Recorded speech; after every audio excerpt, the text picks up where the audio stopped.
욥기 21장 1절에서 16절까지 말씀입니다.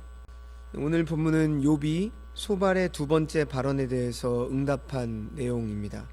그러나 이 말씀은 둘째 논쟁의 결론부로서 세 친구 모두를 향해서 하는 말입니다. 어떻게 세 친구에게 하는지 알 수 있습니까?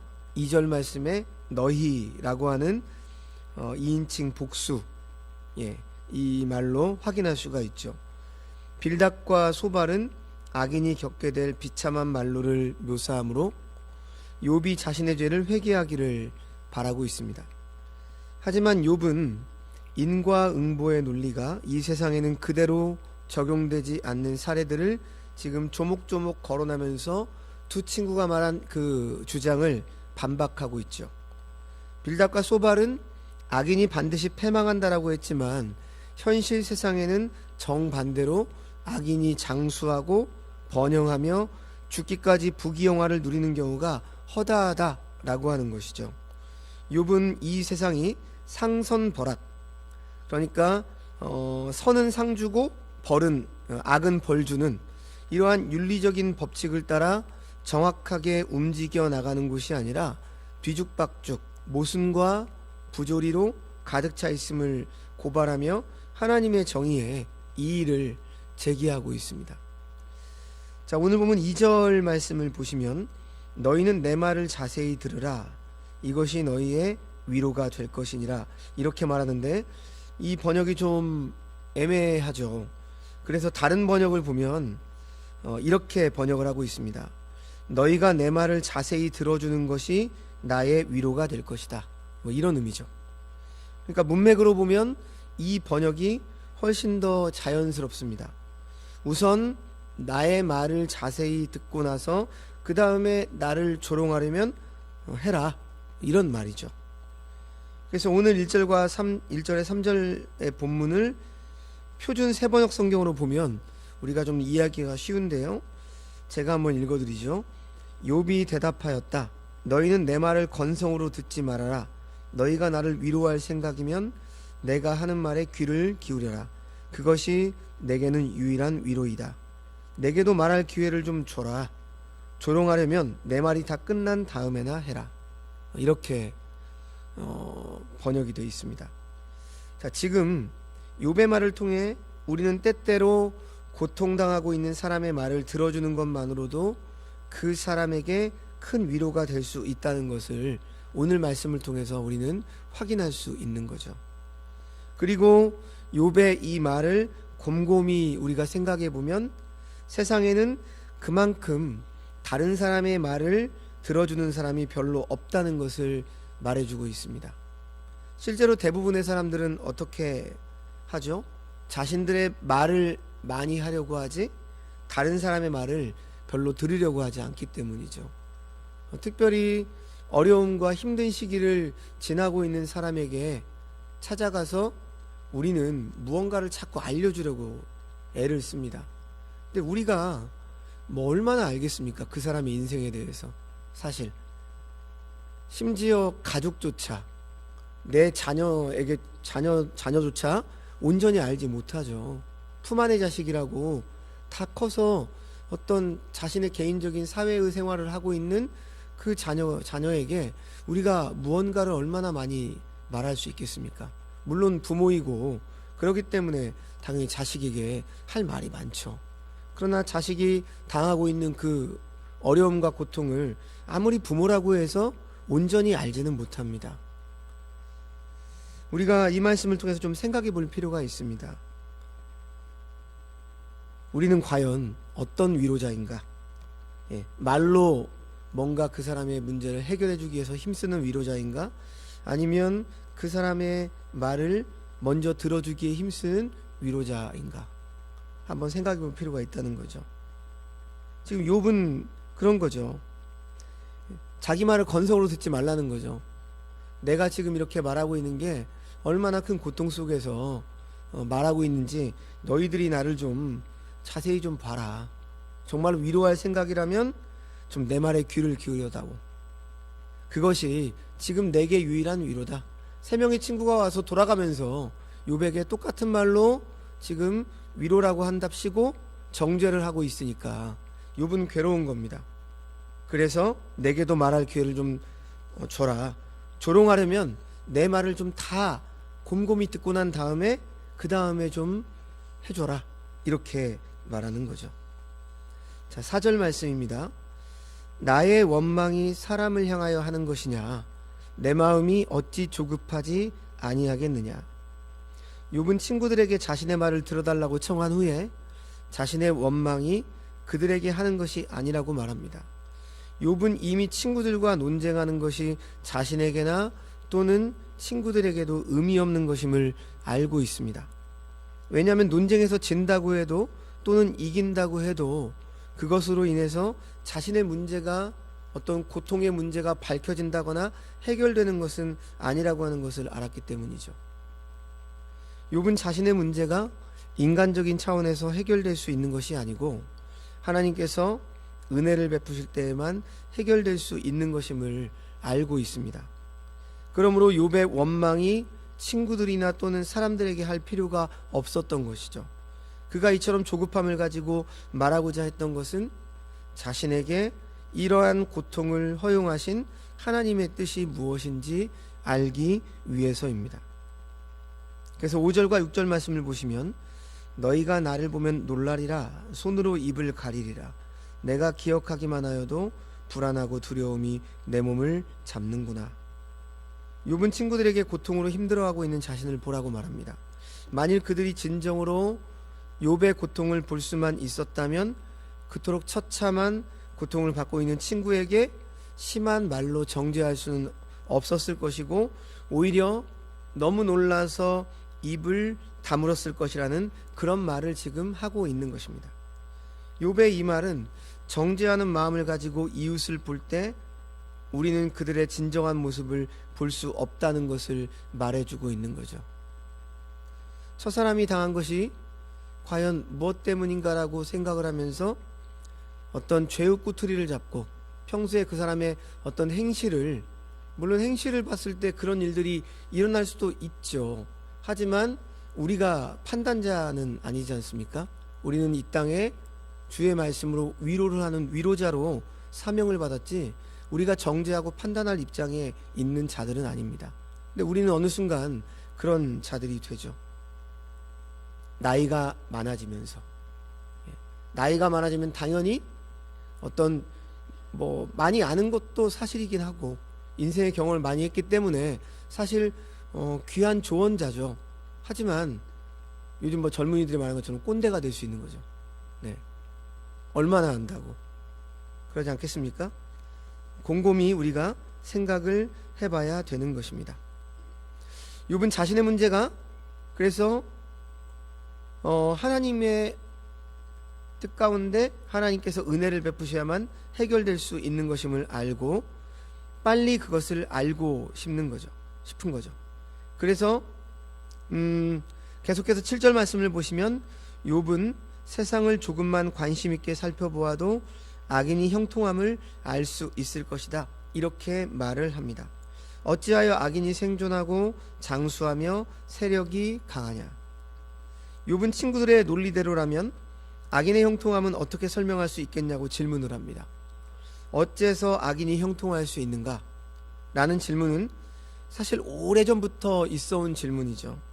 욥의 시대뿐 아니라 오늘날에도 반복되고 있는 질문이기도 합니다.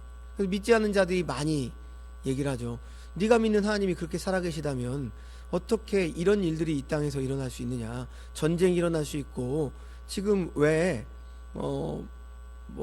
제가 몇 번 얘기했지만 세월호 사건 같은 그런 사건이 일어날 수 있고 이태원 참사와 같은 그런 일들이 일어날 수 있겠느냐. 하나님은 도대체 뭐하고 있는 분이냐. 이렇게 질문을 하죠.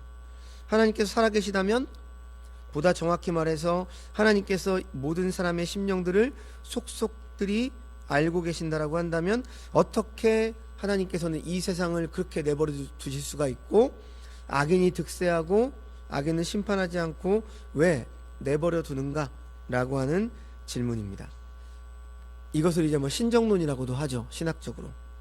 악인의 형통은 8절 이하에 상세히 묘사되어 있습니다. 8절의 10절 말씀을 보십시오. 그들의 후손이 앞에서 그들과 함께 굳게 서고 자손이 그들의 목전에서 그러하구나. 그들의 집이 평안하여 두려움이 없고 하나님의 매가 그들의 목전에서 그러하구나. 그들의 수소는 새끼를 베고 그들의 암소는 낙태하는 일이 없이 새끼를 낳는구나. 그들은 아이들을 양떼같이 내보내고 그들의 자녀들은 춤추는구나. 욥은 친구들의 주장에 맞서서 그들이 지니고 있는 논리의 허점을 지금 짚어내고 있습니다. 그들의 논리대로 악인이 그 죄에 대한 대가를 반드시 치른다고 한다면 자손도 번창하고 만사에 형통한 악인들은 어떻게 설명할 수 있겠냐? 지금 친구들에게 반문하고 있죠. 11절에서 13절 말씀도 마찬가지입니다. 그들은 아이들을 양떼같이 내보내고 그들의 자녀들은 춤추는구나. 그들은 소고와 수금으로 노래하고 피리 불어 즐기며 그들의 날을 행복하게 지내다가 잠깐 사이에 수월로 내려가느니라. 악인들의 어린 자녀들이 아무 일도 없이 잘 먹고 잘 살다가 그래도 마지막에 죽을 때에는 고통을 받겠지 하고 지켜보는데 행복하게 살다가 별 고통도 없이 죽음을 맞이하더라 라고 하는 이야기입니다. 14절 말씀 보십시오. 근데 이 악인들은 어떤 자들이에요? 우리를 떠나소서 라고 말하는 사람들이라고 하는 것이죠. 하나님을 배척하고 하나님이 없어도 괜찮다라고 생각을 합니다. 이들은 우리가 주의 도리 알기를 바라지 아니하나이다 말합니다. 하나님의 말씀에 1도 관심이 없는 자들이죠. 당연히 악인이니까요. 자기 속에 오른 대로 살고 그냥 자기들이 하고 싶은 대로 하고 뭐 먹고 마시고 즐기고 그렇게 살아가는 거죠. 하나님의 뜻을 알기를 바라지도 않습니다. 우리를 떠나소서. 15절 말씀도 보십시오.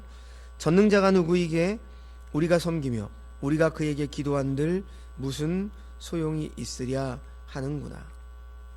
이들은 하나님 섬기기를 거부하고 기도의 무용론을 주장합니다.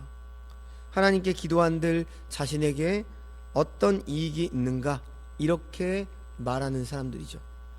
하나님을 무시하고 배척하는 사람들입니다. 그런데 이런 교만한 사람들이 이 세상에 보니까 어떻다는 겁니까? 잘 먹고 잘 살고 있다라고 하는 거죠. 형통해 보이고 번성도 합니다. 욥의 친구들의 이야기를 따르면 하나님의 심판으로 어떻게 돼야 되는 것이죠? 재앙 가운데 있어야 되는데 너희들이 말한 인과응보의 논리로 나 악인을, 세상을 살아가는 악인을 봐라. 과연 그러냐? 그렇지 않지 않냐? 이렇게 물어보는 거죠. 욥은 악인이 이 세상에서 이렇게 되는 일이 있다고 하면서 욥 자신은 지금 이런 악인들과 함께 같은 길에 서 있는 사람이 아니다 이렇게 말을 하죠. 16절 말씀입니다. 그러나 그들의 행복이 그들의 손안에 있지 아니하니 악인의 계획은 나에게서 멀구나. 16절에 욥은 하나님이 없는 악인의 계획과 자신은 멀다 이렇게 말하고 있습니다. 욥은 하나님을 생각하고 경외하는 사람이었습니다. 우린 욥기 1장과 2장을 통해서 특히 1장을 통해서 하나님께서 욥을 어떤 자로 보고 계신지 우리는 알고 있습니다. 욥과 같은 자가 없다라고 칭찬을 하셨습니다. 그런데 16절에 그런데 욥의 친구들은 자신들이 지니고 있는 지식으로 하나님의 생각까지도 제한하고 있다는 사실을 모르고 있는 것이죠. 그래서 그들의 결론은 한결같이 욥이 자신의 죄로 인해 고난, 즉 하나님의 징계 심판을 받고 있다라고 하는 것입니다. 그러나 보이는 것만으로 악인의 결말을 단정 지을 수 없듯이 자신이 당하고 있는 현재의 고통이 자신의 삶의 결말이 아님을 욥은 지금 계속 주장하고 있는 거죠. 성도 여러분, 일반적으로 의인이 잘 되고 악인이 안 되는 것이 진리입니다. 맞습니다. 하지만 반대로 세상에서는 악인이 잘 되고 의인이 안 되는 그런 경우도 있습니다. 어떤 사람들은 하나님을 거부하고 말씀을 부정하고 하나님이 하시는 일을 멸시해도 잘 되는 경우가 있으며 하나님 말씀대로 살려는 사람이 안 되는 경우도 있습니다. 그런 경우를 볼 때 하박국 선지자처럼 이해가 안 되는 때가 많은 것이죠. 그래서 하박국 1장 2절에서 4절 말씀을 보시면 하박국은 이렇게 하나님께 외치고 있습니다. 여호와여, 내가 부르짖어도 주께 듣지 아니하시니 어느 때까지리이까? 내가 강포로 말미암아 외쳐도 주께서 구원하지 아니하시나이다. 어찌하여 내게 죄악을 보게 하시며 패역을 눈으로 보게 하시나이까? 겁탈과 강포가 내 앞에 있고 변론과 분쟁이 일어났나이다. 이러므로 율법이 해이하고 정의가 전혀 시행되지 못하오니 이는 악인이 의인을 애워쌌으므로 정의가 굳게 행하여 지민이이다. 물질적, 육체적, 세속적 시각으로만 본다면 악인이 잘 되는 것처럼 보이기도 하죠. 하지만 그 생애는 가치가 없죠. 하나님 앞에. 그리고 잠깐 있다가 없어지며, 그리고 그 인생이 죽게 되어지면 내세에는 아무것도 없는 것입니다. 그러므로 요한복음 6장 27절에서는 뭐라고 말씀합니까? 썩을 양식을 위해 살지 말고 썩지 않을 양식을 위해 살아야 된다라고 주님은 말씀하십니다. 사랑하는 성도 여러분, 뜻하지 않는 고난 가운데 계십니까? 현재 그 고통이 결코 결말이 아님을 우리는 기억해야 합니다. 야고보서에서 그러잖아요. 욥의 결말을 보았느냐? 이렇게 묻고 있지 않습니까? 우리는 욥기라고 하는 성경을 보고 있습니다. 지금 이 중간을 보고 있지만 우리는 욥의 결말을 알고 있습니다. 그래서 바로 우리의 인생도 이 욥기를 통해 비추어 보았을 때 우리의 끝에, 우리의 결말을 우리는 생각하며 걸어가야 되는 거죠. 믿는 자의 결말을 우리는 믿음으로 받아들이며 지금의 현재의 어려움을 인내하며 살아가는 존재입니다. 그래야 본향을 그리워하죠. 그래야 하나님 배우기를 그리워하지 않겠습니까? 60, 70, 80, 90이 되었어도 정말 젊음도 유지하고 아프지도 않고 늙지도 않고 그런다고 생각해 보십시오. 부족한 거 없이 그렇게 살아보십시오. 과연 우리가 본향을 사모할까요? 하나님의 품에 안기기를 사모하겠습니까? 악인에게 있는 형통함은 우리가 이 땅에서 보니까 부럽고 왜 그런지 하나님 앞에 따지지만 악인은 그 생애가 가치가 없고 잠깐 있다가 없어지는 안개와 같죠. 풀은 마르고 꽃은 시드는 법입니다. 하지만 하나님의 말씀은 영영이 서는 것처럼 믿는 자는 주 앞에서 영원히 선다라고 하는 거죠. 이 사실을 우리는 언제나 기억해야 돼요. 우리가 어떤 존재인지, 우리의 정체성, 하나님이 우리와 언제나 함께하고 있다. 내 신음을 절대로 외면하지 않으신다. 이 생각을 언제나 해야 하는 것이죠. 하나님의 생각은 인과응보에 머물러 계시지 않기 때문입니다. 하나님의 생각은 긍휼히 여기심에 있습니다. 인과응보가 잘못된 것은 아닙니다. 그리고 우리에게 주는 교훈도 있죠. 하나님은 반드시 심판하는 분이시고 뿌린 대로 심는 대로 갚아주시는 분이십니다. 그래서 우리는 우리의 인생을 함부로 살아가서는 안 됩니다. 하지만 하나님은 또 한편으로 우리를 먼저 불쌍히 여기시고 기다려주시는 분이십니다. 신앙이란 이러한 하나님의 은혜를 감사함으로 받아들이는 것입니다. 그리고 그 은혜 속에서 우리의 모든 공로를 내려놓는 것이죠. 우리의 공로를 내려놓고 우리가 긍휼히 여기시는 그 은혜의 보좌 앞에서 주님께서는 세상이 줄 수 없는 평화와 기쁨을 우리의 인생 가운데 차곡차곡 채워줄 것입니다.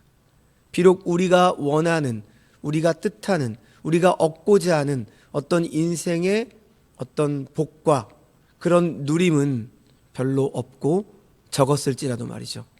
우리의 눈물과 같은 인생의 골짜기에 하나님이 때마다 반드시 우리에게 은혜를 부어주시는 그러한 기쁨을 우리의 인생 가운데 차곡차곡 쌓아가는 것입니다. 그렇게 우리는 주와 동행하며 살아가다가 주님 품으로 가는 거죠. 욥기를 늘 묵상하시면서 그러한 우리의 인생을 늘 바라보시고 현재의 고난을 언제나 인내하시며 하나님 앞에 토로하시며 욥처럼, 그리고 반드시 만나주시는 그 하나님의 은혜를 기대하며 오늘의 이 고난을 믿음으로 잘 이겨나가시는 저와 여러분이 되시기를 주님의 이름으로 축원합니다. 기도하겠습니다. 하나님 아버지, 악인이 형통할 때에도 그 악인에게조차 때때로 긍휼을 거두지 않으시고 인내하시며 또다시 기회를 주시는 하나님의 사랑을 우리가 오늘 묵상합니다. 우리를 향한 하나님의 은혜를 깊이 묵상할 수 있게 하여 주시옵소서.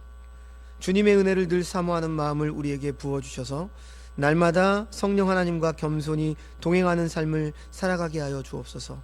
하나님 아버지, 현재의 고난이나 고통이 결코 우리 인생의 결말이 아님을 기억하게 하셔서 그 고난 가운데서도 능히 인내할 수 있게 하여 주시옵소서.